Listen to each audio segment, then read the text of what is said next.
Buenos días a todos. Gracias por esperar. Tuvimos algunas dificultades técnicas. Les habla María José Buendía. Trabajo en AVI Laboratorios. Hoy vamos a tener una presentación con el doctor Alejandro Colmenares y el doctor Ranieri Acuña. Como casi todos los conocen, supongo, el doctor Ranieri Acuña es neumólogo pediatra, epidemiólogo, trabaja en el Hospital Militar en Bogotá, y el doctor Alejandro Colmenares, neonatólogo, epidemiólogo también, y trabaja también en el Hospital Militar en Bogotá. Doctores, muchas gracias por asistir a esta charla. A todos, gracias por madrugar también. Esperamos sea de mucha utilidad para lo que estamos viviendo hoy en día esta charla, y gracias a, pues obviamente, a ASCON por permitir que esta charla se hiciera realidad, y bienvenidos a todos. Doctora Acuña, el público es suyo. Hola a todos, buenos días. En primer lugar, excusas por todas las situaciones técnicas que tuvimos y seguimos teniendo. Quiero decirles que no estoy viendo bien mi presentación, entonces, si me permiten, voy a salir y voy a pedirles favor a la persona que nos está haciendo el soporte que me pase las ayudas, si es posible, porque no, en este momento no puedo. Veo mis ayudas, es mínimo, no las puedo.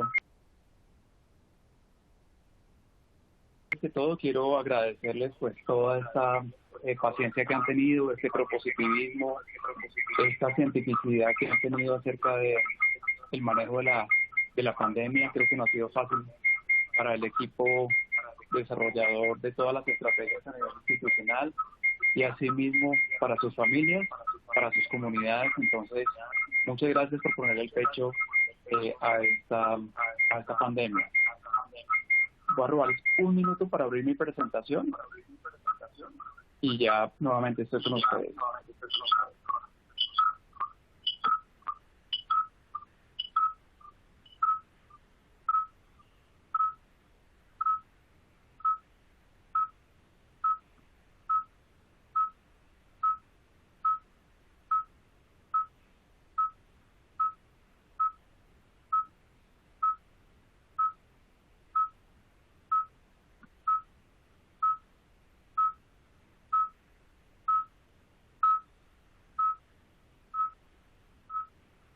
Bien, entonces básicamente lo que quería pedirle a la gente de soporte técnico es que por favor me vayan ayudando. Yo les voy diciendo en qué momento se pasa. Bueno, afortunadamente saben que esta es una situación que nos está dando una paliza enorme. Yo en mi vida, en mis 50 años que tengo, nunca había visto algo similar, algo que se pareciera a esto.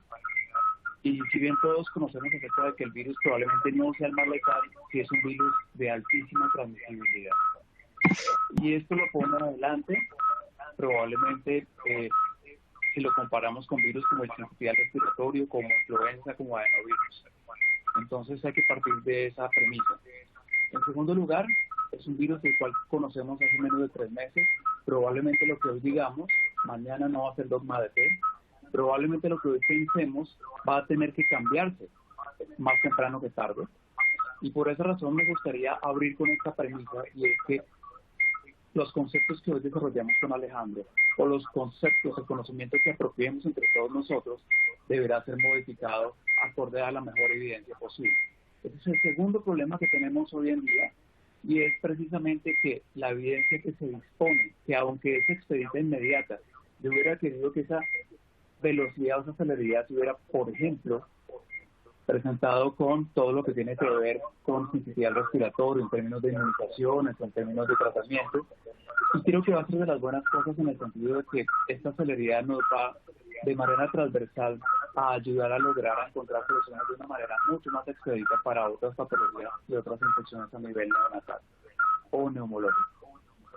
Entonces, como la canción lo dice, probablemente el mensaje es un periódico de ayer, y probablemente lo que tengamos que decir en un siguiente webinar sea completamente diferente.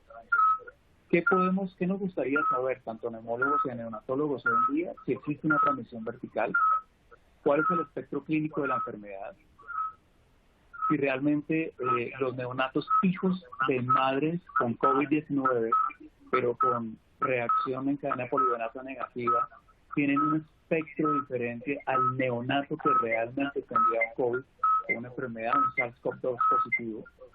¿Cuál es el mejor tratamiento? O si los tratamientos que tenemos actualmente para el manejo del paciente severo, particularmente por SRA, serían los mismos que deberíamos aplicar en los pacientes con COVID para este momento. Y no menos importante, es algo que también nos preguntamos en Sincitial, nos preguntamos en la adenovirus en influenza. ¿Qué va a pasar en corto plazo, en los siguientes 2 años, en términos de cómo va a quedar la función pulmonar y las comorbilidades respiratorias de este grupo etario? La siguiente. No quiero aburrirlos, menos hasta ahora, además que han estado escuchando webinars durante todos estos últimos 15 días acerca del denudamiento mínimo, la vida íntima del SARS-CoV-2.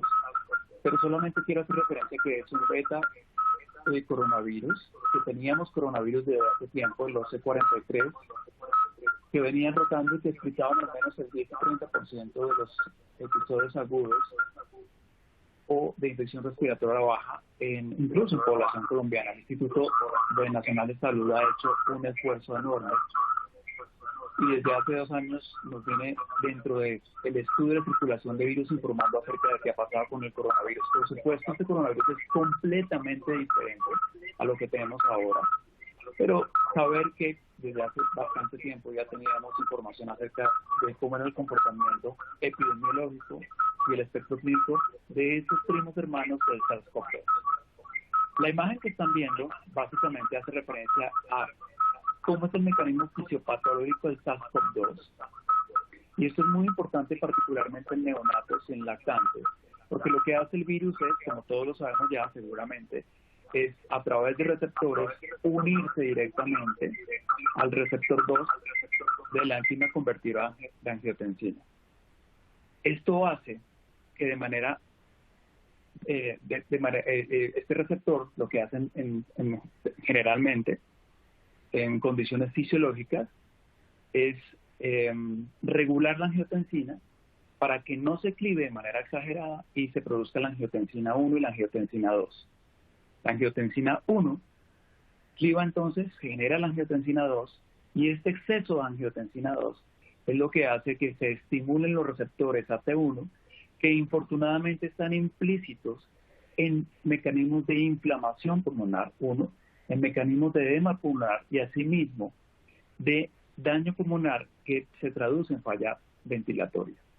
De manera contraria, los receptores 2 de angiotensina son contrarreguladores a este AT1 y lo que hacen es precisamente proteger a el neonato en relación con posibles acciones que puedan estar sobrereguladas por la presencia de angiotensina 2 y particularmente lo que hace es también tratar de evitar todo el daño que se produce, especialmente como consecuencia de aspiración, como consecuencia también de otros fenómenos asociados a infección, y por eso se presenta una alteración en ese mecanismo contrarregulador. Entonces, es la manera en que actúa el coronavirus. Hay que tener en cuenta que no solamente es importante también lo que tiene que ver con estos mecanismos regulatorios de angiotensina 1 y 2, sino también lo que hace el sincitial sobre el receptor y la manera en que el coronavirus sobre el receptor y la manera en que logra entrar a la célula para generar toda su patogenicidad. Esto lo hace a través de las proteínas spike, a través de la capepsina, a través de la proteínfurina y a través de proteínas transmembranasa tipo 2, que hace que definitivamente el virus 1 se pueda unir y en segundo lugar pueda descargar todo su material genético, particularmente el RNA mensajero.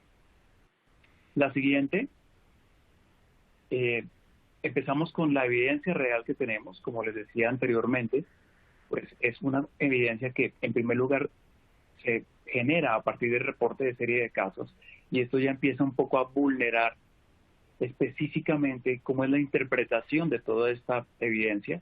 Quiero que tengan presentes que muchos de los artículos que estamos leyendo hoy en día en coronavirus hacen referencia precisamente a estudios de prepublicación y que no han surtido todos los procesos editoriales que puedan llegar a generar conclusiones específicas o sólidas para tomar una recomendación en particular, especialmente desde el punto de vista terapéutico. Entonces, así las cosas, lo que tenemos hoy en día, el N que tenemos realmente a las publicaciones hasta hoy 2 de abril, es sencillamente 5 neonatos que han sido confirmados a través de reacción en cadena polimerasa y que han presentado un espectro clínico diferente. En pantalla, si la están viendo, tengo un resumen de los 3 artículos. El primero es el reporte de caso de un neonato nacido en China, 36 horas después de su nacimiento, presenta síntomas como intolerancia a la vía oral, distensión, y es testeado porque la madre tenía un SARS-CoV-2 positivo, encontrando que el paciente resultó positivo para SARS-CoV-2. Adicionalmente, presentó en su evolución, en su espectro clínico, algunos síntomas como dificultad respiratoria, como distermia, pero finalmente el paciente durante su cuarentena o su aislamiento en la unidad de cuidado intensivo presentó una evolución satisfactoria sin llegar a presentar un cuadro severo que haya requerido ventilación no invasiva o ventilación mecánica convencional. Ese es un primer paciente. El segundo paciente se reporta en una serie de Lancet, también en donde se buscaban las características clínicas de hijos de madres con SARS-CoV-2 positivos, y el cuadro fue básicamente similar. El paciente en este caso fue positivo, pero también su evolución y su espectro clínico fue bastante generoso, bastante leve, sin requerir un soporte en particular, ni desde el punto de vista ni de neotrópicos, ni ventilación de alta frecuencia, óxido nítrico, etcétera. El más interesante de la serie de casos que se han reportado, o bueno, de la única serie de casos, porque realmente los 2 anteriores son reporte de un caso, es la recientemente publicada en JAMA Pediatrics, en donde se caracteriza, y lo vamos a ver más adelante, cómo fue la evolución, cómo fueron las pruebas diagnósticas y cómo fueron las imágenes radiológicas de estos 3 únicos casos positivos para SARS-CoV-2. En la siguiente imagen, si la están viendo, vemos que si bien el número de pacientes, el número de neonatos que se reporta, que es cercano a 100, no corresponde a 100 casos de neonatos, sino corresponde a 100 niños, incluidos los 5 que mencioné anteriormente, que son hijos de madres con SARS-CoV-2, pero que los otros 95 de esta más o menos serie de casos de 100, pues por supuesto al momento de realizar no solamente las pruebas sobre el aspirado nasofaríngeo, sino también en el líquido amniótico, en el cordón, en la placenta, fueron negativas. Pero lo que se quería, el objetivo de estos reportes de serie de casos es determinar si existe o no, que es la primera pregunta que les formulaba a ustedes con antelación, y es entrar a determinar si había o no había transmisión vertical. Entonces, el primer estudio de Shen y colaboradores es muy interesante, porque aquí además de buscar como objetivo el hecho de tener una transmisión vertical o no, también quería poner de manifiesto si los hijos o las madres mejor con SARS-CoV-2 positivo tenían por esta razón algunas comorbilidades asociadas como parto prematuro, retardo de crecimiento intrauterino, y ustedes están viendo la gráfica, realmente la respuesta es no, aunque 4 de estas pacientes sí tuvieron un embarazo pretérmino, casi a término, el resto de las pacientes presentaron realmente su parto por cesárea entre las 37 y 38 semanas.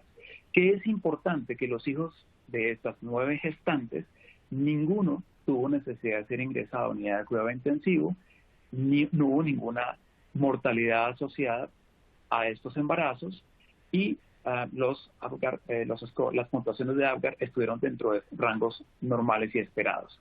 Adicionalmente, los autores hacen referencia que también testaron de nuevo sobre el cordón, sobre el líquido amniótico y sobre un par de placentas de estas 9.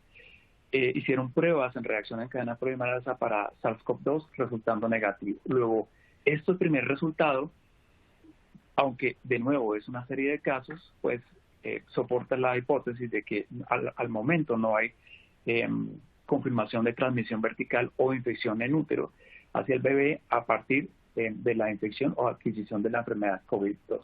Sin embargo, estos mismos autores, posteriormente en una publicación de JAMA Online, lo que hace es básicamente entrar a determinar si estos pacientes tuvieron o no, a pesar de tener una prueba negativa, a pesar de tener unas pruebas de placenta negativas, cómo fue el comportamiento serológico de los anticuerpos. Y para sorpresa de ellos, se pudo testar en 6 de ellos cómo estaba el nivel de anticuerpos. El problema es que no sabemos en qué momento lo hicieron, con qué técnica lo hicieron, y 2 de ellos tuvieron anticuerpos IgM positivo para coronavirus SARS-2.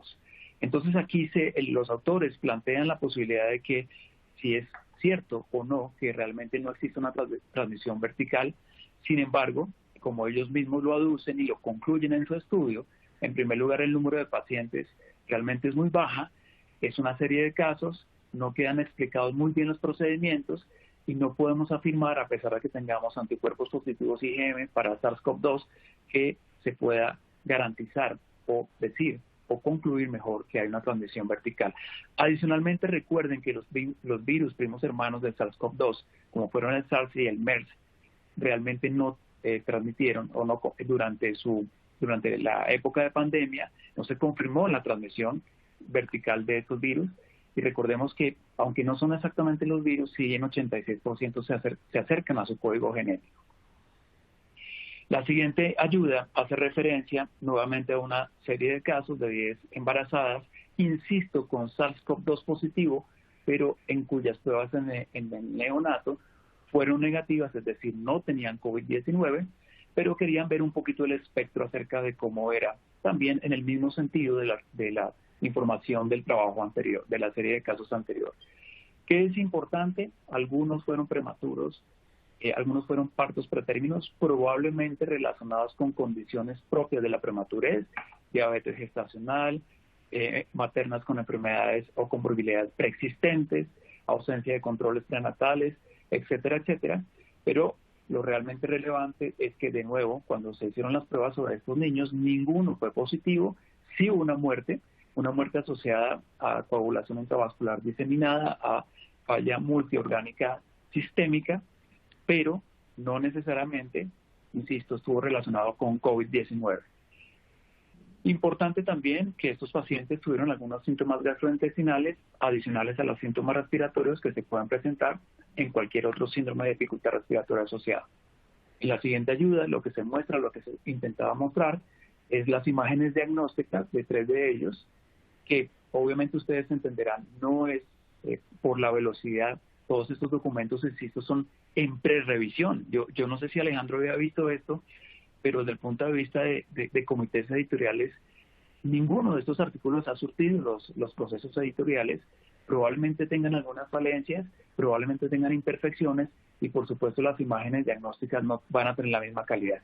Pero en síntesis, lo que quiere traducir es básicamente la presencia en los casos DIE de opacidades alveolares multilobares, particularmente en lóbulo superior derecho, en lóbulo inferior derecho, también un poquito retrocardíaco, que pueden estar en relación a cualquier infección viral o bacteriana, amén del SARS-CoV-2. En la siguiente ayuda, lo que vemos es otra serie de casos de 7 pacientes, en el cual aquí sí, a diferencia de las anteriores, hay uno de los productos que fue SARS-CoV-2 positivo, pero de nuevo, el espectro clínico de este paciente fue muy leve, no requirió más que una cuarentena y aislamiento, la garantía de que su espectro clínico iba por buen camino.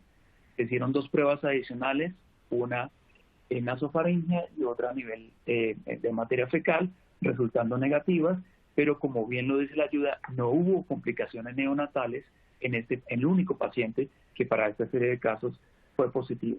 Luego, esto empieza a concluir que la evolución de neonatos en general tiende a ser muy, muy benigna y que probablemente los casos que ustedes vayan a ver de síndrome de dificultad respiratoria o casos muy severos, que como dice el consenso ASINE, el consenso de Asociación Colombiana de Neumología Pediátrica, que terminen en falla ventilatoria, pues realmente hasta el momento van a ser, o probablemente van a ser muy pocos. El siguiente estudio, la siguiente ayuda, que es la que a mí más me gusta, a pesar de que es una serie de casos, y de nuevo Alejandro, yo no sé si usted había visto esto en su vida, pero son tablas sociodemográficas o tablas que recopilan espectros clínicos y paralelamente en los que son positivos, en la misma tabla, esto yo no lo había visto nunca, también desagrega un poquito cómo es el comportamiento a partir de CISes o NOCES, de cómo fue el comportamiento de esos pacientes. Entonces, básicamente es una serie de casos de 33 pacientes, de los cuales 3 sí fueron positivos para SARS-CoV-2, es decir, 3 neonatos sí tuvieron la enfermedad tempranamente, el COVID-19, y empezamos a ver, particularmente, si están viendo las ayudas, que el paciente número 3 fue el más complicado. Ahorita vamos a ver un timeline de cómo fue el comportamiento clínico, el momento en que se contaminó, cómo fue su evolución, pero de entrada empezamos a ver que para los pacientes 1 y 2, es decir, los otros productos que habían nacido positivos con el COVID, que habían nacido, marcaron positivo para enfermedad, pues realmente lo único que hicieron fue una neumonía, hicieron fiebre, dificultad respiratoria solamente la hizo el 33%, cianosis el 33% e intolerancia a la vía oral el 33%. Hablar de porcentajes del 33% es absurdo cuando tenemos una muestra del 33%, porque ese 33% corresponde al paciente número 3. Entonces, ¿qué se vio en esta serie de casos? Si hay síntomas respiratorios, si hay taquipnea, puede haber cianosis, y es importante tener en cuenta que en neonatos, esto quizás no lo vemos en niños más grandecitos, los síntomas gastrointestinales pueden ser también un factor asociado al espectro clínico que presentan estos pacientes. Cuando observamos en la siguiente ayuda cómo estuvo las pruebas diagnósticas, lo que ustedes observan es que 2 de ellos sí tuvieron tendencia a la linfopenia. El paciente número 3, que es el más complicado, tuvo leucocitosis, y adicionalmente a ello, el paciente número 3 tuvo elevación de las enzimas hepáticas, de las troponinas, y adicionalmente en el paciente número 3 se requirió ventilación mecánica, manejo antibiótico empírico, y la estancia hospitalaria comparados con el 1 y el 2 fue realmente prolongada. Para el 1 y el 2 el promedio de estancia fue entre 2 y 4 días, para el paciente más comprometido fue de 3 días. Puesto en palabras sencillas, aunque extrapolado solamente a partir de 3 pacientes, esto significa que el mayor espectro de nuevo que ustedes van a ver es el paciente leve, que puede hacer o no dificultad respiratoria, que puede hacer o no distermia, que puede hacer o no síntomas gastrointestinales, pero que excepcionalmente va a tener que ser ventilado y que presenta complicaciones asociadas a su enfermedad COVID-19.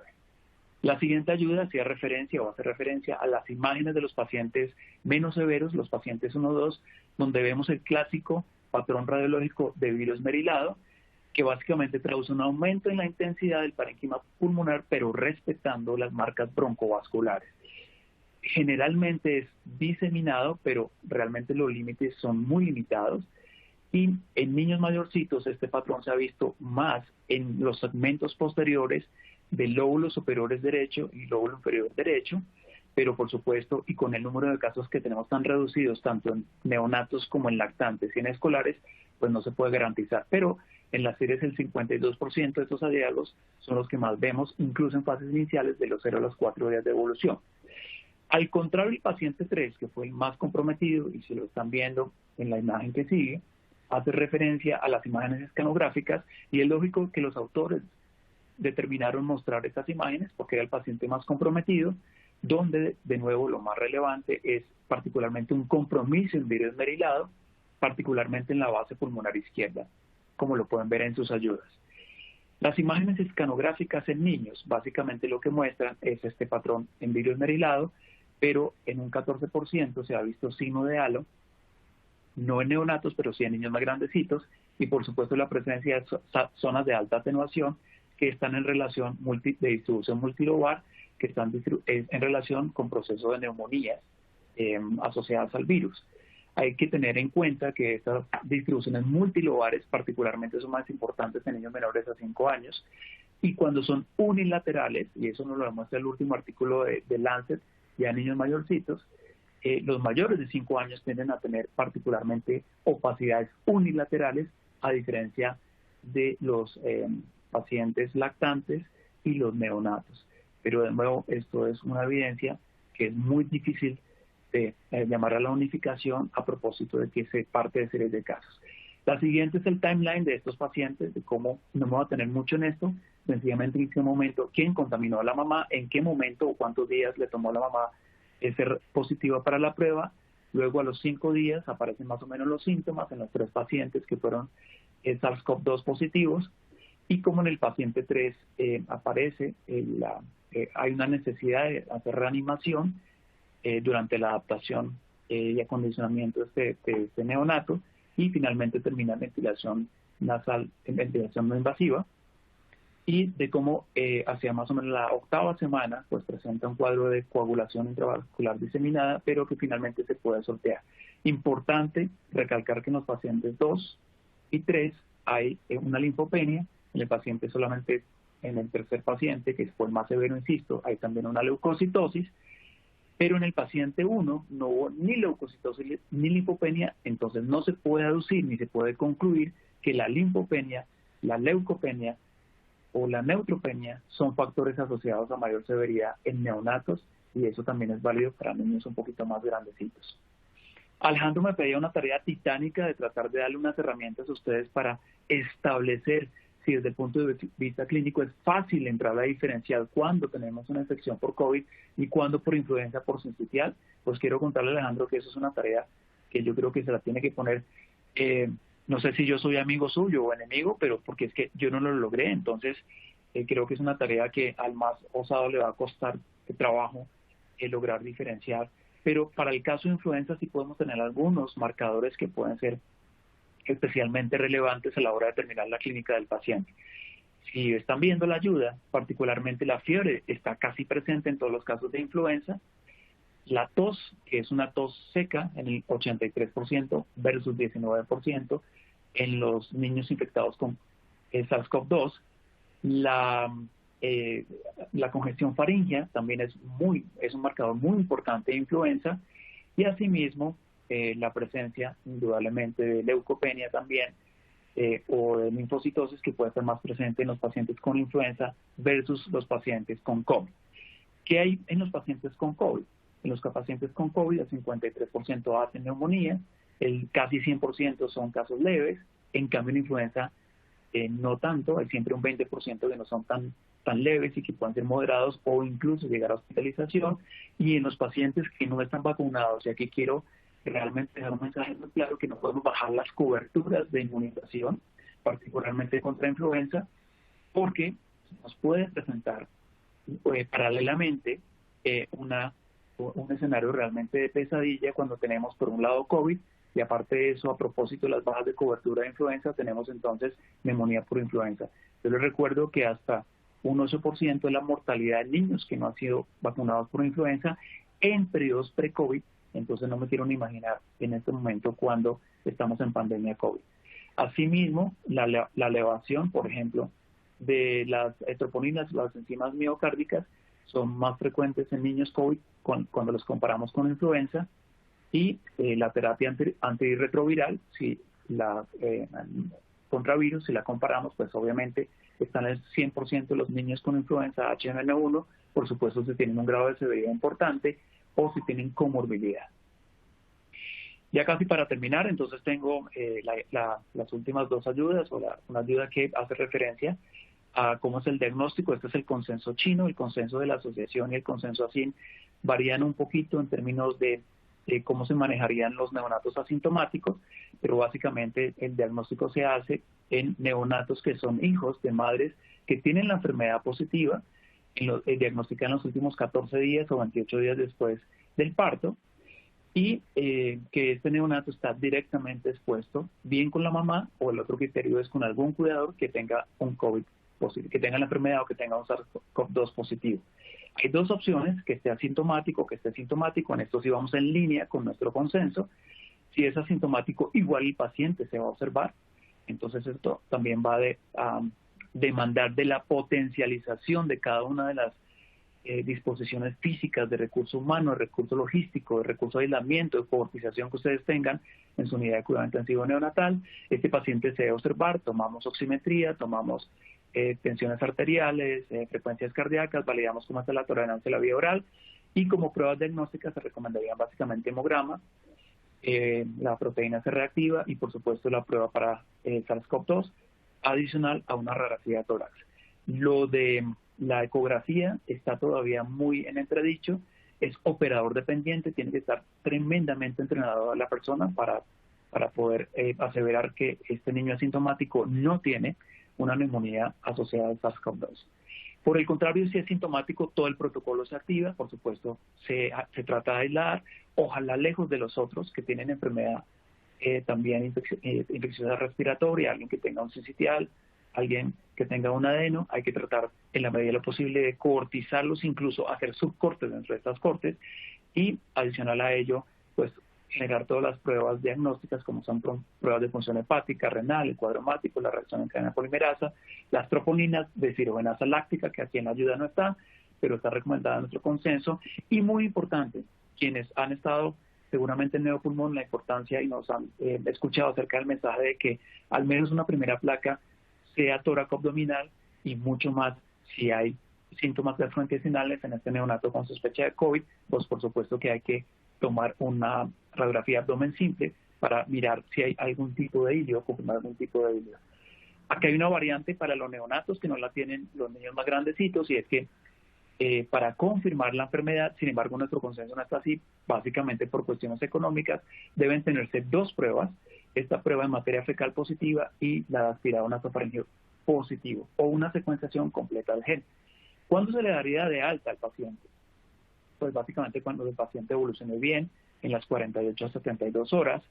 Aquí el consenso chino y el consenso español recomiendan que se hagan las dos pruebas. De nuevo, para nosotros esto va a ser muy complicado, es decir que cada 2 días se esté testando el paciente, el neonato, y en el momento en que tanto la prueba en aspirado nasofaringeo como en materia fecal sea negativa y el paciente se encuentre bien y haya mejoría sensible o idealmente no haya hallazgo radiológico, pues el neonato se le puede dar de alta, pero mucho cuidado con eso, y si tenemos la posibilidad de conversar, me gustaría que también tocáramos este punto. Finalmente, el tratamiento, la ayuda, si la están viendo, aquí puse un adivino, porque si no tenemos evidencia en adultos, desescalonado a niños tampoco la tenemos. Imagínense lo que puede pasar a neonatos en la cual no hay ningún experimento electrolizado controlado. Creo que desde el punto incluso de ética esto es difícil, además de que el número de pacientes también es muy bajo. Pero digamos que si el paciente tiene un compromiso severo, van a ver la ayuda siguiente, pues nada diferente a lo que normalmente hacen los neonatólogos en la unidad de cuidado intensivo, como considerar el surfactante, como considerar de acuerdo a las características asimétricas y de evolución clínica del paciente necesita una alta frecuencia, la utilización de óxido nítrico. Corticoides están bastante controvertidos. En niños más grandecitos solamente se tendría una indicación si hay un componente broncoconstrictivo severo o en SARS severo, pues si no antes haber probado otras estrategias como ventilación permisiva, como el manejo de las presiones, como el manejo del PEP, del PP, de la driving pressure, y por supuesto también del prono en estos niños. Inmunoglobulinas y lopinavir, ritonavir, no lo sabemos, vuelvo insisto, solamente ha habido un paciente de los 5 con COVID neonatal en el que requirió el soporte ventilatorio, incluso fue no invasivo, y en el que según el registro no hubo necesidad de utilizar inmunoglobulinas ni lopinavir, ritonavir. También me gustaría discutir qué se haría en caso que tengamos un paciente de estas características, porque si ustedes buscan, ni siquiera hay dosis para neonatos. Entonces, como conclusión, las muy breves y tristes mensajes que se podrían llevar a casa: no se ha confirmado transmisión vertical hoy, pero no sabemos qué pase a futuro. No sabemos entonces cómo se explicarían algunos de los síntomas respiratorios que tuvieron los niños, hijos de madres con la enfermedad, con el COVID, pero que en quienes no se pudo recuperar ni en placenta, ni en líquido amniótico, ni en cordón umbilical, ni en sangre, la positividad para el SARS-CoV-2. En segundo lugar, el espectro clínico no es muy diferente a lactantes y preescolares, excepto probablemente por la presencia de mayores síntomas gastrointestinales Por ahí recuerden que también hubo un caso, si ya lo leyeron, de una intususcepción, aunque este no era neonato, pero sí era un lactante menor. 3, las pruebas diagnósticas en pacientes severos tampoco han tenido un comportamiento como predictor. Bueno, realmente no es predictor, sino como factor asociado, porque estos no son estudios de cortes. Entonces, si bien algunos han presentado el 33%, que equivale a 1 de 3 ha presentado linfopenia, o 2, mejor de 3 han presentado linfopenia, pues no sabemos o no podemos generalizar que necesariamente la elevación de troponinas, de transaminasas, de enzimas hepáticas, de alteraciones en pruebas de función renal, como sucede en adultos, sea un factor asociado a un mal pronóstico. El tratamiento, el neonatólogo lo debe fundamentar en 2 estrategias, si me lo permiten. Primero, una decisión en grupo, no individual. Yo creo que ese es el llamado más importante a que estas decisiones de aislamiento, de cohortización, de sospecha de casos clínicos se manejen en grupo y no de manera aislada por un solo neonatólogo, sino que las decisiones se tomen en consenso y ojalá también teniendo muy en cuenta los nexos epidemiológicos al infectólogo, y si ustedes creen menester nuestra colaboración, pues como neumólogos pediatras estaremos también ahí. Entonces el tratamiento consensuado, fundamento en estrategias para síndrome de dificultad respiratoria, si es severo, lo que ustedes convencionalmente han venido utilizando, y manejo compasivo, como quedó en nuestra guía, y en la guía SIN, con lopinavir, ritonavir, hidroxicloroquina, si el grupo de trabajo así lo considera, pero les insisto, vamos a empezar a tener los problemas porque ni siquiera dosis de lopinavir, ritonavir, de inhibidor de proteasa tenemos para prematuros, para neonatos. 5, solo en casos en que el neonato sea asintomático deberán diferirse sus programas de vacunación e inmunización. Esto es muy importante. Si la mamá es COVID positivo, pero el niño no tiene síntomas, el neonato se puede vacunar, a diferencia de si la mamá es COVID positivo y el niño sí tiene síntomas y estamos esperando la prueba, los resultados de la prueba, pues es preferible diferir la vacunación de BCG y hepatitis para este niño. Y 6, esto es algo que nos interesa a nosotros como neumólogos, no sabemos qué va a pasar posteriormente en los 2 siguientes años en relación con toda la comorbilidad y la carga respiratoria de estos niños. ¿Por qué? Recuerden que, y me excuso si en el momento del inicio no fue muy claro con lo de la angiotensina 2, es que estaba teniendo al mismo tiempo las 2 pantallas y estaba teniendo un eco, pero les recuerdo que la activación de este receptor de angiotensina 1 no solamente genera edema e inflamación, sino que produce también un fenómeno de fibrosis pulmonar que se ha visto en adultos y que probablemente también se ve en niños, y esto podría conllevar a, como vemos en bronquiolitis obliterante, a alteraciones ventilatorias restrictivas de estos neonatos a posteriori una vez resuelvan su COVID-19. Quiero terminar agradeciéndole al fantástico equipo que se ha conformado en la Asociación Colombiana de Neumología Pediátrica, empezando por Juni de Baker, nuestro presidente, por Sonia Restrepo, Milena Villamil, Sara Pulido, y miren lo importante de trabajar en grupo, a nuestra fellow de primer año, María Alejandra Bejarano, quienes han hecho un trabajo fantástico haciendo una revisión sistemática de la literatura, horas y horas generando cuadros, generando evidencia, si es que se puede llamar así, y generando las mejores recomendaciones para, de la mano del consenso ASIR, entregar las mejores recomendaciones posibles a ustedes. La última filmina o la última ayuda, y con esto termino para darle el paso a Alejandro, hace referencia a algo de manera un poco jocosa, si es que podemos reírnos de esta situación que tenemos actualmente, y es que por favor no contacten a Alejandro si tienen alguna duda en relación a COVID-2 neonatal. Por su atención, muchas gracias, y voy a reconectarme nuevamente yo con ustedes a ver si puedo ver en el chat algunas preguntas que podamos ir contestando, si tenemos esa opción. Y mil gracias, y de nuevo por ese tesón y esas agallas que le han puesto, esa disposición, esa sensibilidad, esa cientificidad que le han puesto a esta pandemia que es absolutamente nueva para nosotros, para todos nosotros. Muchas gracias.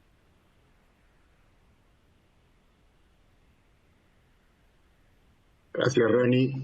Gracias a todos por estar acá. Sé que hemos tenido una mañana con problemas técnicos, pero bueno, creo que están solucionados y vamos a seguir adelante. Definitivamente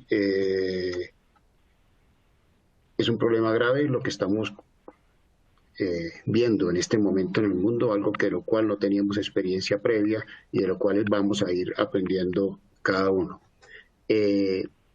Lo siguiente que voy a hablar es tratar de recomendaciones del manejo de recién nacido, más que recomendaciones como epidemiólogo, entonces pudiéramos hablar de sugerencias sobre el manejo del recién nacido, y esto es qué es lo que hemos visto a través de, o leído a través de estos dos últimos meses, donde hemos tenido toda la carga de publicidad, de publicaciones a través de las revistas. Entre las cosas buenas vemos esto es solamente un repertorio de 9 de las muchas guías que se está publicando. Creo que cada país está publicando o está haciendo por lo menos guías que está trabajando. En Colombia es bonito saber que hay esfuerzos en conjunto, lo que decía Rani. Lo más importante ahorita es trabajar en grupo, y miren que tenemos 4 guías que se han publicado a nivel nacional, y estoy seguro que cada institución tiene una guía. Yo tuve el honor de participar en la elaboración de 2 de estas, y 3 porque la del Hospital Militar también tuvimos que hacer una guía adicional. Hay guías chinas, hay guías españolas. Los italianos no han podido hacer guías, desafortunadamente creo que están muy ocupados enfrentando esa tragedia. En los Estados Unidos tampoco se ha publicado guías, o por lo menos cada institución sí la está haciendo, pero no hay una guía nacional. Entonces, cuando nosotros en el Hospital Militar, y es parte de lo que les voy a contar acá de nuestra experiencia, sí se podemos decir que tenemos experiencia, por eso digo, vamos a darles consejos, decimos qué guía vamos a coger, empezamos a revisar cada una de ellas, empezamos a revisar la publicación, como lo hizo con Rani, con el grupo de la General Galvis, del doctor Solano, Carlos Rivera, nos sentamos y bueno, ¿qué guía vamos a coger? Y el primer consejo es que quizás no hay que coger una guía. Tenemos que basarnos en los supuestos que tenemos y en las verdades, si aquí se puede hablar de verdades, que están publicadas. Estos son los supuestos hasta anoche a las 10 de la noche que me acosté. No sé qué está saliendo hoy, de repente estoy diciendo ya algunas mentiras, pero bueno, como lo dijo el doctor, es que no hay evidencia de transmisión vertical ni que el 19 sea causante de malformaciones fetales. Y eso es importante. Y es importante saber que también tenemos el antecedente del SARS-2 y del MERS, y en ninguno de todos estos coronavirus ha habido evidencia de transmisión vertical. O sea, que hasta que se demuestre lo contrario, los niños no nacen con COVID-19.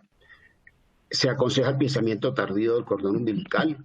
Ya sabemos que no hay paso de el virus al bebé, entonces no tendría por qué acortarse el cordón umbilical. No se han recogido muestras de virus ni en líquido amniótico, ni en placenta, ni en análisis de muestras de cordón umbilical. Por lo tanto, el pinzamiento del tardío del cordón debe ser la práctica diaria. La vía del parto debería ser siempre la indicación obstétrica, no hay diferencia entre uno y otro. Yo sé que hay una controversia grande sobre los fómites o los posibles aerosoles que se pueden generar en la mamá cuando está pujando, pero definitivamente la vía del parto debe ser la que tenga cualquier mamá si no tuviera una infección por COVID-19. La lactancia materna es segura, y eso es otro gran punto claro. O sea, ningún niño, ni asintomático ni sintomático, ninguna mamá ni sintomática ni sintomática, se debe restringir la lactancia materna. A todos se le debe garantizar. Después discutiremos, si quieren, es cómo lo deberíamos garantizar. Y por último, no está claro que la sintomatología que presenta el recién nacido se relaciona con infección materna. Esto quiere decir que no podemos decir que si el niño tiene dificultad respiratoria, esto sea COVID-19. Acordémonos de algo, yo creo que es la primera gran premisa. Antes de que en diciembre del año 2019 los niños hacían leucopenia, los niños hacían mucha sintomatología. Entonces, no nos olvidemos y no digamos que cada sintomatología que presenta el bebé va a ser achacada al COVID-19. ¿Qué fue lo primero que dijimos? Entonces vamos a anticiparnos, y eso es lo que está haciendo todo el mundo, tratando de anticipar. Algunos no se anticiparon tantos, acá debemos hacerlo, todavía no hemos entrado y aparentemente pareciera, esa es la buena noticia, que no vamos a entrar en un gran pico, pero lo importante es anticipar. En el Hospital Militar se designó un área, afortunadamente no la dieron, donde se iban a atender todas las mamás sospechosas o diagnosticadas, donde se iban a atender todos los partos, todas las cesáreas, y donde un equipo iba a trabajar ahí. Nos anticipamos en la unidad de recién nacidos, se hizo un área de aislamiento donde pudiera ir el paciente, y se entrenó a todo el equipo sobre el uso de elementos de protección, sobre el canal o el circuito que se iba a llevar desde donde nacía el bebé hasta la unidad. Se hizo un análisis y empezamos a anticiparnos y a tener equipos y a tener áreas donde pudiéramos recibir a esos bebés que si fuese necesario. Después, ¿qué algoritmo seguir? Casi cada guía tiene un algoritmo. Aquí solo pongo 2 ejemplos, el de la Sociedad Española y este es el nuestro, el del Ministerio. Cuando los miramos, pues todos decían cosas que son más o menos reales, algunos se parecen, algunos no se parecen, incluso si miramos los 4 que hay en este país, se coinciden en muchas cosas, en algunos hay alguna diferencia, pero cuando estábamos tratando de definir nuestro propio algoritmo en la unidad, hace 3 días, o sea, el 31 de marzo, pasó lo que no queríamos que pasara, y es que nació nuestro primer hijo de una mamá sospechosa de COVID. Entonces, ahí empezó la revolución, empezó a cambiar todo, pasamos de la fase de leamos mucho a veamos que, y aprendimos muchas cosas de este paciente, y más o menos esto es lo que les traigo acá. No voy a hablar del paciente, voy a hablar de qué pasó en todo este proceso. ¿Qué es lo primero que aprendimos? Que definitivamente, aunque estemos anticipados, hay cosas que fallan, hay cosas que no sabemos. Yo creo que más que hoy en día, nunca los simulacros deben ser, y aunque los simulacros también nos ayudan a estar un poco prevenidos, también fallan. Cosas tan sencillas y jocosas como que no sabíamos que donde uno entra a un área que está como zona COVID-19, lo que entra no sale, entonces la pobre enfermera que entró con nosotros se quedó sin uniforme porque lo dejó allá adentro, pero aprendimos muchas cosas y nos organizamos en personal. Consejos como que la incubadora que tenemos que usar al lado en el sala de partos para que sea una sola misma incubadora, que hay que tener un personal, que no podemos bajar la terapeuta a ayudar allá porque quizás no quedamos sin terapia. Definitivamente fue una etapa de aprendizaje que cada uno de ustedes tiene que evaluar por separado. Cuando volvimos entonces revisemos nuestra guía, miremos este bebé, nos encontramos con este problema. ¿Cuál algoritmo? Y cuando nos dimos, aquí es el principal problema. Todo algoritmo empieza por un diagnóstico. Y el problema es que nos pasó es que esta mamá no tenía claro el diagnóstico. Entonces, si pudiéramos ver lo que tenemos que hacer, y el paso número 1 significa tenemos que clasificar a la mamá. Tenemos que reunirnos con los ginecólogos, el grupo gineco, y apenas llegue una mamá, tenemos que sentar a definir. Estas son hasta hoy, y esto muy probablemente va a cambiar en las próximas horas, porque ya estamos en zona de mitigación, en etapa de mitigación, entonces esto va a cambiar, pero hasta anoche, estas son las 5 definiciones que tiene el Ministerio. Y cuando vemos la definición 1, habla de caso probable, paciente con fiebre cuantificada mayor de 38, creo que ustedes se la saben. Ténganla a la mano, tengan esto a la mano para que de una vez, de manera rápida y expedita, puedan clasificar a esa mamá. Entonces, lo primero es saber si la mamá entra en la definición 1 o si es en la definición 2, que es un marco ya leve, pero que tiene alguno de estos síntomas, y que obviamente siempre haya alguno de las siguientes condiciones, que son los contactos con viajeros o viajes 14 días o zonas en contacto con zona COVID, pero yo creo que hoy en día no existe una zona COVID, un país o una zona que no haya COVID. La definición 3 es la que quizás ha tenido más controversia, porque aquí entra casi todo el mundo, inclusive casi todos los pacientes pediátricos, porque son aquellos niños con fiebre y tos que terminan siendo hospitalizados.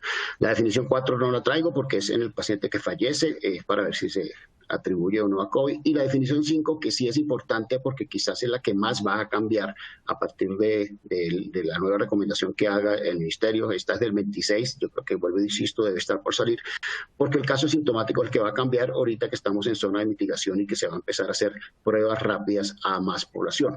Pero lo importante de todo esto entonces es que el paso 1 empieza en clasificar a la mamá, porque si la mamá no es sospechosa, pues ya el cuento acaba ahí.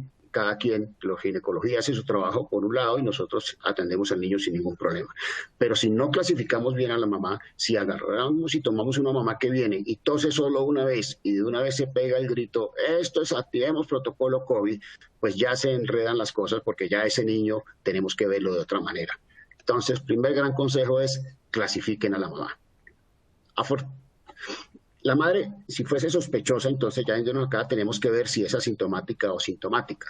Asintomática, eso lo tendría que diagnosticar entonces gineco. Mire que ya todos, y creo que lo están haciendo ustedes, es importante cambiar entonces el interrogatorio de la mamá. Ya el interrogatorio va es dónde estuvo en sus 14 días. Oye, en su casa o su vecino, alguien se le diagnosticó COVID, estuvo en contacto con algún personal médico que no tuvo una protección. Miren que esa es la primera pregunta que tenemos que hacer en esta temporada semiológicamente a todas las mamás, porque eso es lo que nos va a decir si esta mamá es sospechosa asintomática. Si no hacemos esa pregunta, tampoco lo vamos a saber. Y si es sintomática, pues quizás es muy fácil, ya cuando la mamá viene tosiendo, sí le hacemos la pregunta, pero por favor no se nos olvide hacerlo a las mamás que son asintomáticas, preguntar porque puede ser una sospechosa asintomática.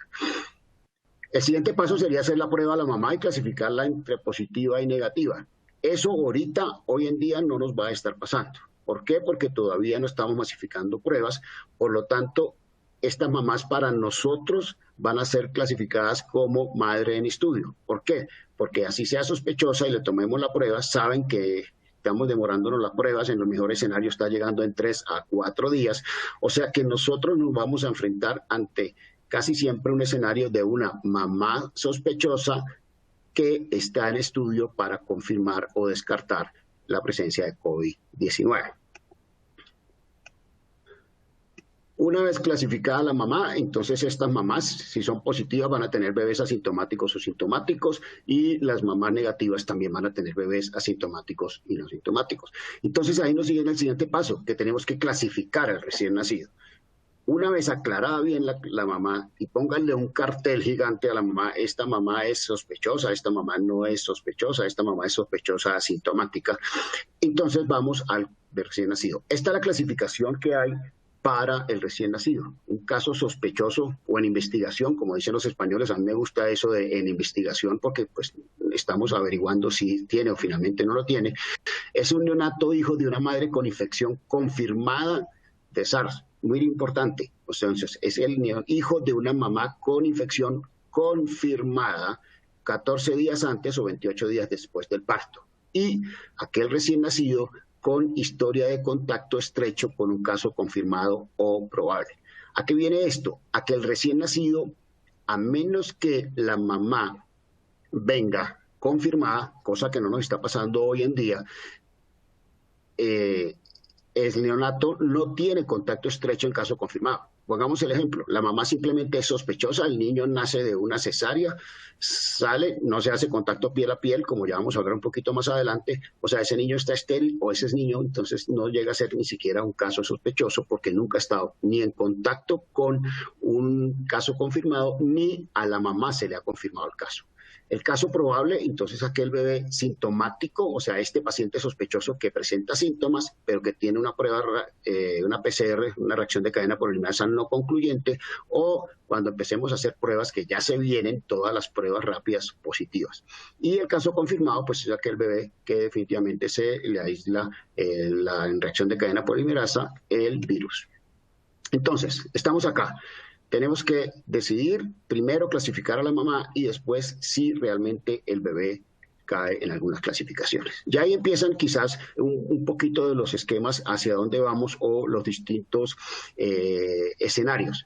Si tenemos una mamá negativa, asintomática, y el recién nacido es asintomático, es el caso ideal, es lo que vamos a presentar, ojo, en la mayoría de los casos, y a ese niño se le hace un cuidado rutinario, no se hace nada aparte, simplemente se descarta el COVID-19 en este binomio. Si el caso es, que es el que más vamos a tener frecuente, la mamá está en estudio, porque aún no tenemos la información, pero la mamá es asintomática y el recién nacido es asintomático, aquí el escenario es, debería valorarse la posibilidad de alojamiento conjunto. Y cuando digo debería, es porque ahí es donde viene la individualización de la guía y la individualización del paciente. Ahí es donde ustedes tienen que saber, como instituciones, cuál es la capacidad que tienen para aislamientos, Lo ideal es que estuviera aislado al lado de la mamá en la misma habitación, pero tiene que ser una habitación privada. Lo ideal es no llevarlo a la unidad de cuidado intensivos. ¿Por qué? Porque las unidades de cuidado intensivos pues se van a llenar de niños asintomáticos, se van a llenar de mamás en estudio, y cuando tengamos niños de verdad prematuros o cuando tengamos necesidad de camas, pues no las vamos a tener ocupadas. Pero yo ni ninguna guía les puede decir qué hacer, porque ustedes tienen que sentarse a decir es qué vamos a hacer con este paciente asintomático. Ahora, lo importante es que si se queda al lado de la mamá, tenemos que tener las medidas que todos conocemos y que sabemos muy bien, el elemento de contacto y gotas de la mamá. Si hay un familiar asintomático, lo puede acompañar. Sabemos lo de la máscara y lo del lavado de manos, que debe hacerse de manera juiciosa, y siempre mantener la leche materna, y eso es importante.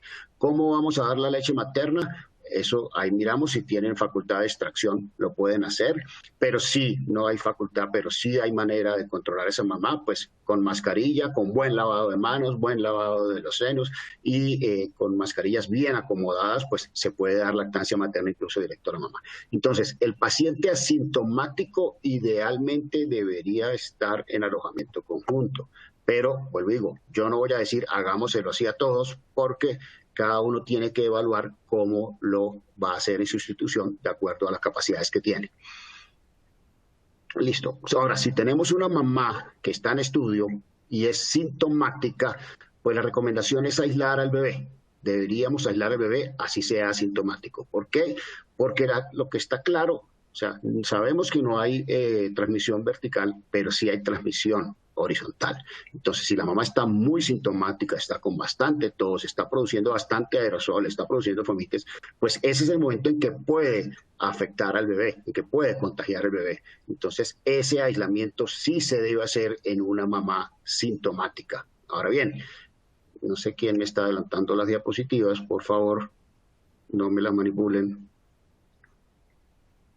Ok, entonces, si la mamá es sintomática, el bebé se debe aislar. Ahora, aislar no significa unidad de cuidado intensivo, vuelvo, insisto, siempre tiene que evaluar, y si ustedes pueden controlar que esté a 2 metros, que hayan buenas medidas de aislamiento, se puede hacer en una sala donde esté el binomio. Incluso si pueden llevar una incubadora donde esté la mamá, lo pueden hacer. Aquí no hay verdades verdaderas ni soluciones definitivas. Lo que sí tienen que tener claro es que si la mamá es sintomática, el bebé tiene riesgo de contaminación horizontal, y por lo tanto se debe aislar, y ustedes decidirán en qué sitio.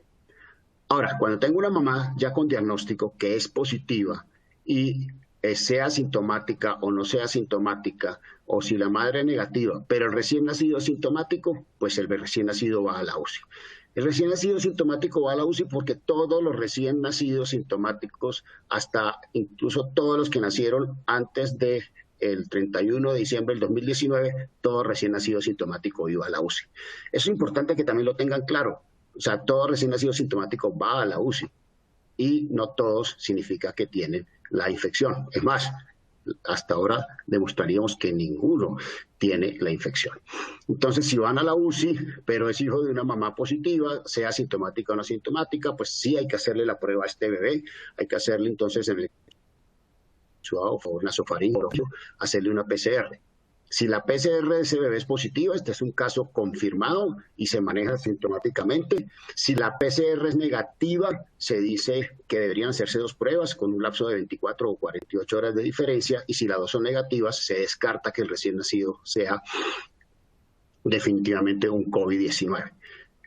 Siempre tenemos que estar entonces en la UCI, hay medidas de aislamiento. Nosotros los neonatólogos somos unos bendecidos en esta crisis. Todos los recién nacidos han estado aislados por toda la vida, y ahora con más razón. O sea, eso significa incubadoras.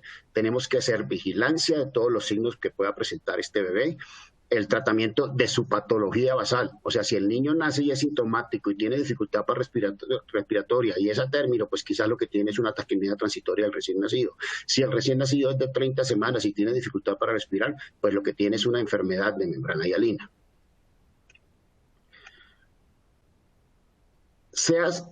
confirmado el caso, entonces ya confirmado el caso tenemos que ver si es sintomático o si es asintomático. Si es sintomático, pues ya sabemos, aislamiento en la incubadora con contacto de gotas, ojo, mínimo personal posible. No debería haber sino un médico, no debería haber sino una enfermera. Si el niño está grave sería una enfermera jefe, si el niño no, pues pudiera ser incluso una auxiliar. Hay que hacer exámenes complementarios en niños sintomáticos, complementarios como lo harían ustedes con cualquier recién nacido que nace de cualquier patología, pero sí, no sé quién me adelanta las diapositivas, pero si no, si creen que puede ser un COVID, pues tienen que mirar lo de la disfunción de los distintos órganos, las pruebas renales, las pruebas hepáticas. Y siempre, por favor, mantener la leche materna. En este caso, qué pena con ustedes, no sé quién adelanta las diapositivas. Siempre mantener la leche materna. Si el niño es asintomático de una mamá positiva, entonces y la mamá está asintomática, se puede incluso valorar la posibilidad de un alojamiento conjunto. Si el bebé es negativo, también se puede valorar la posibilidad de un alojamiento conjunto. El otro escenario es el paciente que viene con sospecha. El que viene con sospecha no es al nacimiento, el que viene con sospecha es el niño que nace sano, que la mamá se van para la casa, después tiene contacto con un posible COVID-19 el recién nacido, cosa que podemos evitar muy claramente con simplemente que el niño no tenga contacto en esta época, mucho menos con nadie, o la mamá se le diagnostica a los 3 días de nacido el bebé que tiene un COVID-19, entonces pasa a hacer el contacto estrecho y llega el día 15, el día 10 el bebé sintomático. Esto ya es otro escenario. Este es un bebé sospechoso porque su mamá le diagnosticaron COVID o estuvo en contacto con alguien.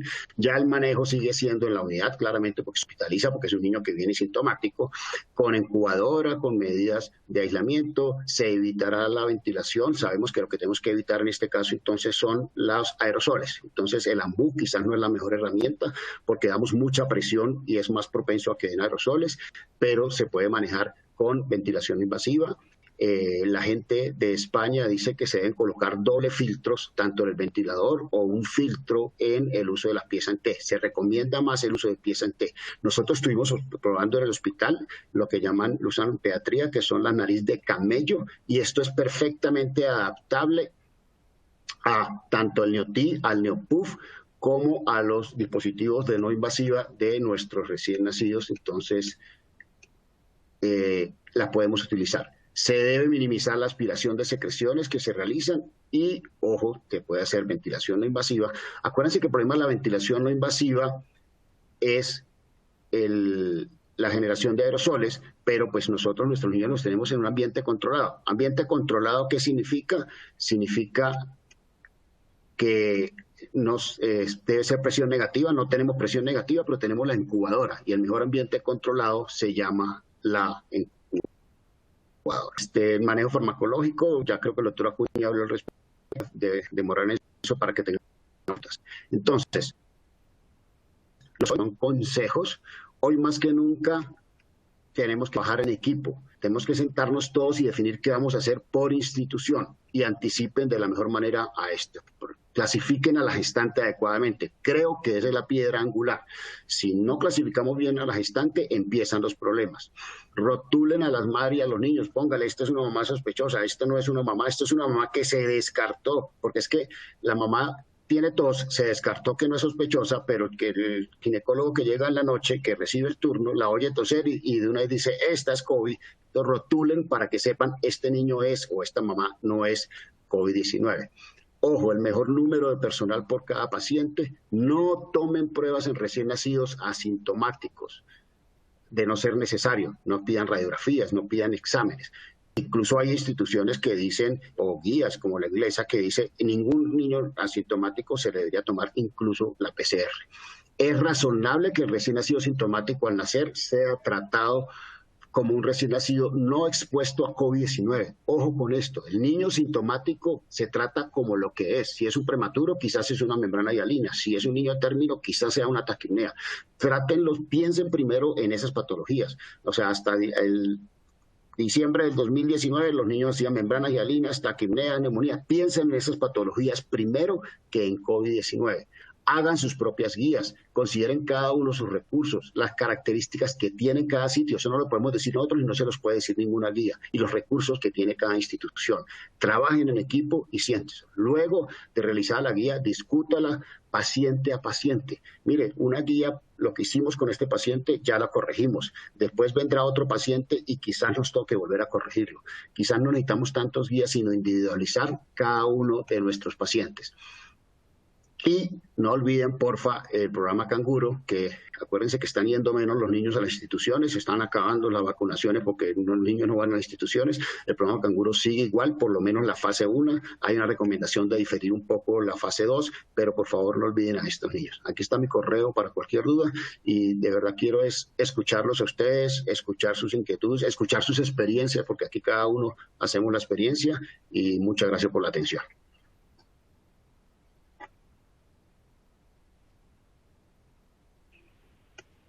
Doctores, muchas gracias. De verdad, muy útil y muy buena la charla. Vamos a pasar a unos minutos de preguntas. Santiago, ¿tú nos puedes ayudar con las preguntas? Claro que sí. Buenos días a todos. Doctores, voy a remitir a ustedes las preguntas que todos los participantes en esta charla han dejado en la sección de preguntas. Entonces, vamos a empezar con una pregunta formulada por la doctora Ivette Antonia Arroyo. Dice, ¿qué hay descrito sobre la administración de corticoides antenatales a pacientes COVID? Sí, la recomendación es muy clara, que se debe seguir haciendo, anticipando que no hay ninguna modificación en la respuesta, que las mamás no están inmunosuprimidas. Entonces la recomendación es siga haciendo, y ojalá la siga haciendo, porque la prematurez pues sigue siendo el principal problema, no el COVID en los recién nacidos. Entonces siguen haciendo esteroides prenatales de manera adecuada. Incluso la recomendación es colocar también sulfato de magnesio, no ha habido ningún problema, para neuroprotección en los recién nacidos prematuros menores de 32 semanas. Alejandro, Santiago, okay. Perdón. Yo creo que desprendido de ese corolario, y a propósito de, pues, sé que estoy en un escenario de neonatos, pero también es importante aclarar que el uso crónico de esteroides en pacientes que lo están recibiendo, como el paciente asmático, o los ciclos cortos que llega a necesitar para sacarlo de esa crisis, se deben mantener.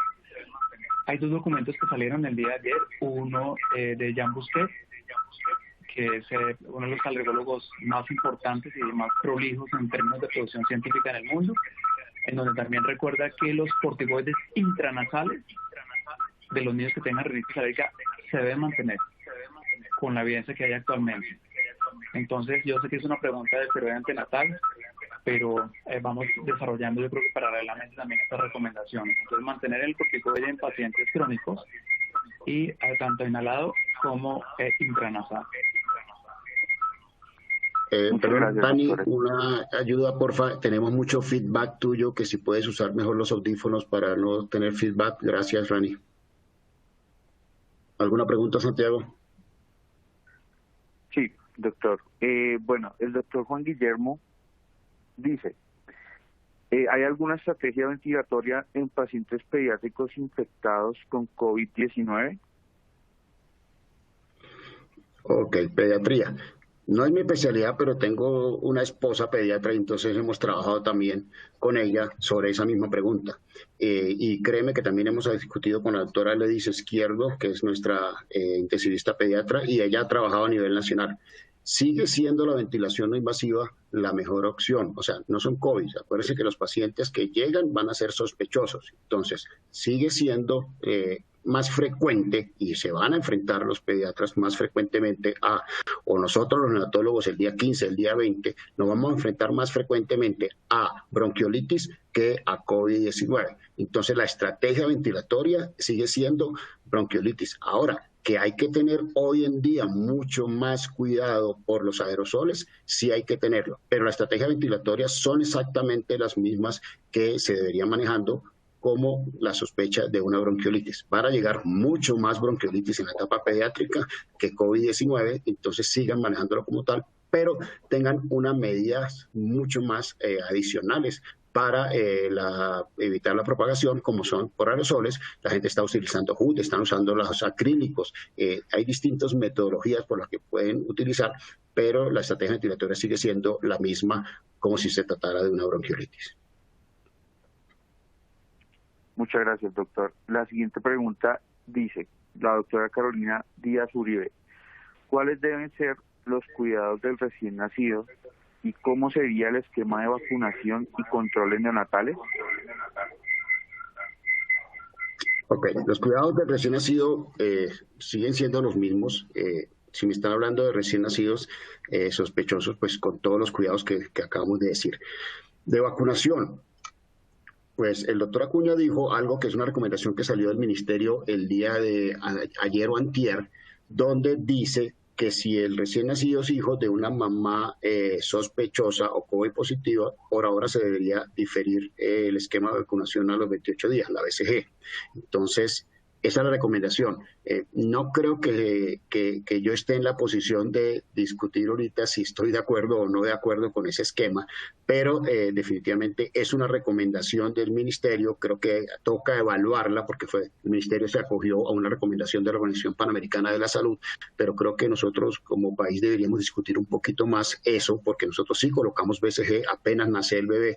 La Organización Panamericana de la Salud quizás escucha Estados Unidos y Europa o algunas otras recomendaciones, pero allá no se coloca BCG al nacer, pero en nuestro esquema sí está, y todo recién nacido apenas nace debería recibir BCG, pero por ahora la recomendación que dio el ministerio, que salió ayer, es que se debería diferir en aquellos bebés sospechosos o mamás COVID positiva la vacunación por los primeros 28 días de vida. No sé si Rani tiene algo que decir al respecto.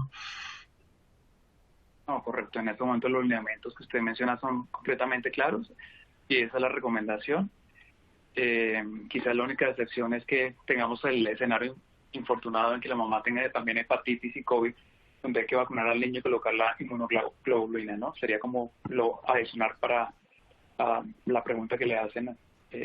Yo sí quiero, hay una cosa y es que se desprende de esta pregunta que hicieron Alejandro, y es específicamente esos controles que ustedes hacen inmediatamente, independientemente de que sea canguro, pero ese control del niño una vez sale de la unidad de cuidado intensivo neonatal, ¿lo están manteniendo o ustedes tienen una recomendación diferente ante una contingencia de estas características, solamente tener una teleconsulta con la mamá para establecer cómo va evolucionando en el contexto de un niño que realmente o sea hijo de una madre sospechosa o incluso un niño que no tenga ningún antecedente? Sí, o sea, definitivamente aquí sí se viene a individualizar institución a institución. Hay instituciones que están haciendo visitas domiciliarias. Hay instituciones, nosotros estamos haciendo algo de llamada telefónica y supervisión. Cada institución tiene que mirar, los bebés tienen que seguirse viendo. Ahora, hay que evitar que vengan en el medio interhospitalario o canalizar zonas distintas al medio hospitalario y se puedan ver los bebés. No se pueden abandonar los bebés, los canguritos muchísimo menos. Yo creo que cada institución tiene que sentarse con su equipo de trabajo y decidir cómo será la mejor opción para seguir a sus recién nacidos posterior al egreso. Muchas gracias por la respuesta, doctor. ¿Alguna otra pregunta, Santiago? Dice la doctora Carolina Moreno: ¿el manejo respiratorio difiere o no de un paciente con dificultad respiratoria por otra causa, sobre todo lo que se respecta al uso de soporte no invasivo? En algunas guías hablan de evitarlos por riesgo de aumentar la diseminación del virus. Sí, vuelvo y repito, eso es lo que tenemos que hacer, pero ojo, no estamos en el manejo respiratorio inicial, no estamos en el bebé que nace. Si estamos hablando de los pacientes posterior al periodo de nacimiento inmediato, sí, las guías dicen que se debe evitar, las guías dicen no, que sugieren evitar la ventilación invasiva por el aumento de los aerosoles, pero no dicen que no se debe usar, sino que deben controlar, que ojalá se utilizaran en ambientes controlados. Vuelvo, insisto, en el primer mundo ambientes controlados se llaman ambientes con presión negativa. Nosotros no tenemos presión con negativa, pero lo que podemos es controlar el ambiente. ¿Cómo lo controlamos? En recién nacidos es fácil. Tenemos una incubadora y ese es el mejor ambiente controlado que tenemos. Entonces, no deberíamos intubar a todos los niños porque vamos a estar. Hemos avanzado mucho en ventilación no invasiva con recién nacidos para ahora irnos hacia atrás y ventilar al 100% de las bronquiolitis que lleguen en la casa, de la casa. Acuérdense, son más bronquiolitis que les van a llegar que infecciones por COVID-19. Entonces, las guías no dicen no use, sino úselas en un ambiente controlado. Quizás estamos malinterpretando un poco el consejo de los adultos. Los adultos sí dicen en los pacientes COVID-19, póngales tubo, si los ventilan inicialmente, no solo por el riesgo de aerosoles, sino parece que la evolución clínica es mucho mejor. Pero eso es en adultos. A los adultos no les da bronquiolitis. Entonces, al adulto que llega grave, pulmonar, pues es un COVID-19 hasta que se demuestre lo contrario. En el recién nacido o el paciente pediátrico que llega con dificultad respiratoria, es una infección respiratoria aguda hasta que se demuestre lo contrario. Quiero mencionar algo, Alejandro. Fíjese que las guías, como usted lo manifiesta, casi que la tendencia es universal a que el paciente se entube en falla ventilatoria. Pero fíjese que en el único paciente que presentó un espectro severo de lo que yo mostré, no la usaron. El paciente, el neonato, se fue a ventilación no invasiva. Y pensando de pronto en que nuestra capacidad se desborde, ojalá no, piensen en este escenario. No va a haber ventiladores para todo el mundo. Entonces, así la guía diga taxativamente que en falla ventilatoria hay que colocarle un ventilador, y entonces, ¿qué vamos a hacer con los otros? ¿Los vamos a dejar morir o les vamos a dar la oportunidad de una no invasiva? Eso también hay que pensarlo y hace digamos que clic con el concepto que Alejandro decía, que cada paciente debe individualizarse, cada soporte logístico que tengamos, cada dispositivo que tengamos en nuestras instituciones debe ser correctamente utilizado. Ahora, habrá neonatos, afortunadamente yo presenté uno, evolucionó hacia la necesidad de ventilación invasiva por sus criterios de severidad. Pero indudablemente que habrá niños, probablemente no neonatos, que sí tengan necesidad de un soporte ventilatorio, pero que por sus características y espectro clínico, gasimétrico, de radiografía de tórax, no necesariamente o se coloque en un riesgo-beneficio, tengan que ir a intubación orotraqueal, pero sí contener todas las medidas necesarias para que en caso de que determinemos utilizar un sistema no invasiva, canular de alto flujo, total phase, los prones, o las mascaritas, pues minimicemos el impacto de esta dispersión de aerosoles.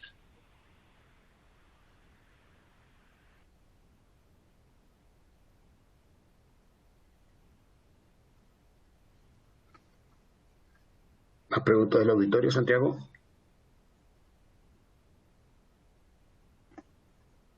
Santiago. Creo que perdimos a Santiago, Rani. Déjame, yo puedo entrar aquí a ver preguntas. Yo tampoco lo escucho. A mí me perdieron hace rato, pero a Santiago tampoco. Y en el chat no veo preguntas tampoco. Sí, no, aquí estoy mirando preguntas.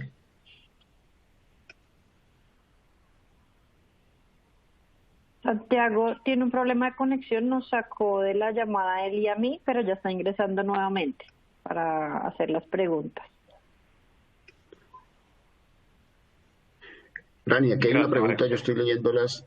Dice, ¿qué tan frecuente es la asociación o coinfección de virus sincitial respiratorio y COVID-19? Miren, la verdad no lo sabemos. Lo que me están escuchando, Aleja, ¿me está escuchando? Sí, ¿todos? Sí, todos. Ok. Señor. Solamente hay un artículo que no es en neonatos, está publicado en Pediatric Pulmonology, en el cual lo que tratan de determinar ellos es precisamente eso, la probabilidad de coinfección. De manera global, la coinfección se presentó en 40% en una serie de casos. Y hubo como en botica, de todos con todos. COVID con sincitial, COVID con adenovirus, COVID con influenza, COVID con micoplasma, esta fue uno de los hallazgos más importantes. Entonces, yo creo que hay que tenerlo en cuenta, indudablemente. Hay que esperar nueva data. Están por salir los datos de Italia, están por salir los datos también de España. Usted bien lo dijo, esta gente está absolutamente a tope con todo el trabajo. pero no crea, hay gente que está detrás de esto también tratando de dar información y sobre todo mirar si hay un comportamiento diferente con respecto a lo que sucedió en China, específicamente en lo que a coinfección se trata. 40% a mí se me antoja que es un porcentaje bastante alto, pero también hay que recordar cuál es la fuente. Yo vuelvo, insisto, hay que leer, muchachos, hay que leer toda la literatura con precaución, con precaución. Son series de casos, son prepublicaciones, hay muchas que no están filtradas. Si ustedes se dan cuenta, hay una serie de casos que tuvo que ser retirada de PubMed, probablemente por alguna inconsistencia grave que tuvo. Entonces, con este bombardeo de información, sepamos filtrar lo que estamos leyendo. Uno de los artículos que más han referenciado es el de Don y colaboradores de Pediatrics. Es un artículo que cuando uno lo ve dice, 2.731 pacientes. No, aquí la vamos a tener clara. Pero fíjense cuántos pacientes realmente tuvieron la prueba positiva, solamente el 34%, que fueron 731. A mí personalmente me gusta más la serie New England Journal of Medicine, en donde todos estos pacientes sí tuvieron COVID, la enfermedad COVID, y se hace análisis de grupos de estos niños, entonces lo invito a que lo revisen. Infortunadamente el de Pediatric Pulmonology, para cerrar, es el que les comenté que ha evaluado la parte de coinfección. Entonces sí existe coinfección, aquí es donde lo queramos o no, la clínica, y aparte de eso probablemente pruebas rápidas o un film array nos puede ayudar a determinar con qué está coinfectado este COVID. Hay hay cientos de preguntas, Rani, pero hay una que creo que es importante aclarar, que hace Janet Correa, una gran amiga, saludos, sobre el contacto piel a piel. Ojo, no es el contacto piel a piel, todos sabemos las bondades del contacto piel a piel inmediato apenas nace el bebé, no lo vamos a discutir. Lo que pasa es que el contexto ha cambiado, y el contexto estamos ante una posible contaminación horizontal. La guía de ASCON que hicimos y el ministerio desaconseja en este momento, y eso es información a hoy, 3 de abril, el contacto piel a piel. ¿Por qué? Porque ya lo decimos, no hay transmisión vertical, o sea, el niño nace sano, y donde se puede transmitir es con transmisión horizontal. Y si pasamos contacto piel a piel, ahí es donde puede haber la transmisión horizontal. Entonces, por eso en este contexto hemos recomendado, y muchas instituciones la recomiendan, y muchas guías, que no haya contacto piel a piel inmediato, porque en este caso quizás son un poco mayor los riesgos sobre los beneficios de este contacto piel a piel. El riesgo es la contaminación horizontal, madre a hijo, en ese momento del contacto.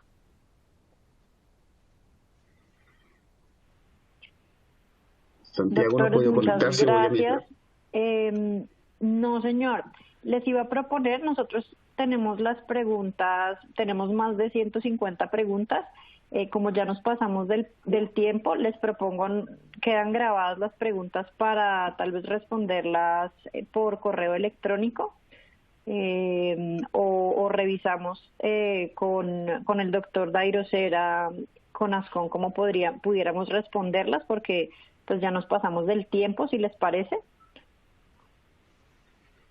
Me parece, sí se puede.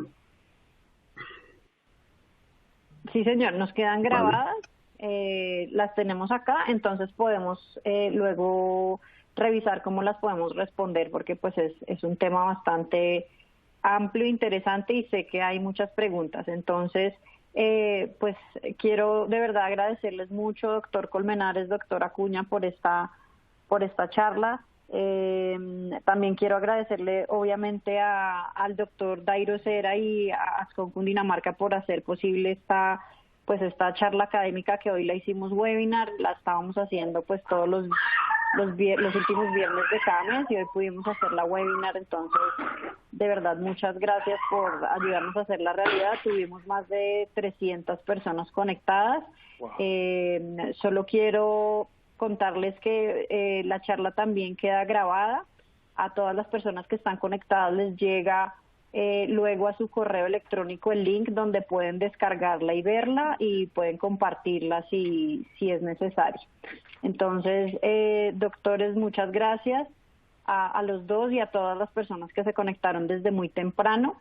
No sé, doctor Colmenares, doctor Acuña, si quieren decir algo más para cerrar.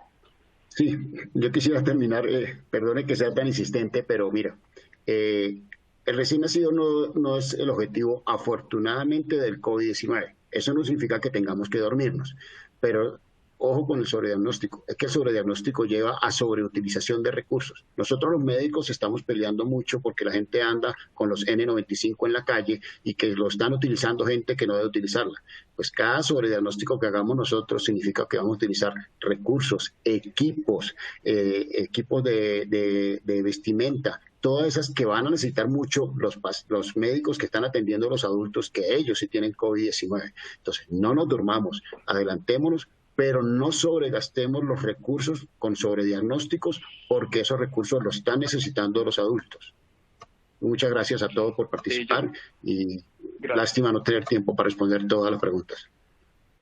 Yo solamente una recomendación, si me escuchan, que se la escuché a José Alejandro Mojica, y yo también me uno a esa campaña, y es la campaña del Ministerio de Gobierno, que trabajemos en cuatro aspectos fundamentales. El primero es el autocuidado, el segundo lugar es la contención, en tercer lugar es el testeo, y en cuarto lugar, la más importante, el trabajo en equipo, en potencializar las capacidades que usted tiene en su institución y desarrollar los planes adaptados para que cuando se nos venga realmente toda la carga de enfermedad, de movilidad asociada a esta enfermedad, estemos preparados. Entonces, agradecerle también al equipo de AVI. Hoy, con algunas inconsistencias técnicas, me excuso en la parte inicial de mi presentación. Como les decía, tenía 3 sistemas que no sabía a cuál tenía que ver. Si alguien quiere la explicación un poquito más clara de cómo funciona esto de los receptores de angiotensina 1 y 2 y la contrarregulación también del receptor 2 de la enzima convertidora de angiotensina, con mucho gusto se lo explicamos también a vía de correo.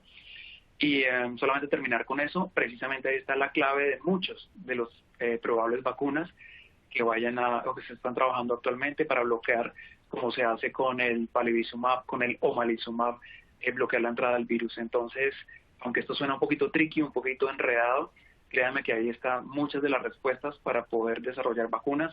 De hecho, hay 2 en este momento encaminadas a ese target en particular para tratar de generar esta vacuna que tanto necesitamos, que no va a ser en 6 meses, que no va a ser en un año. Yo calculo, no sé Alejandro qué opina, en 18 meses probablemente sea lo más cercano que tengamos esta vacuna, pero ojalá esto arrastre también la investigación para acelerar la vacuna en sensibilidad al respiratorio, para acelerar tantas cosas que tenemos y tantas inquietudes que tenemos, no solamente en relación a COVID, sino en enfermedades respiratorias prevenibles. De verdad, muchas gracias, Alejandro, muchas gracias a todo el auditorio, mil gracias por haberse conectado, por haber tenido la paciencia, por haber hecho sus preguntas y de nuevo por tener, como decimos, todo el tesón y toda la fuerza para enfrentar esta cosa tan grande que se nos está viniendo. A ustedes muchas gracias, doctores, y a todos, buen día, que estén muy bien.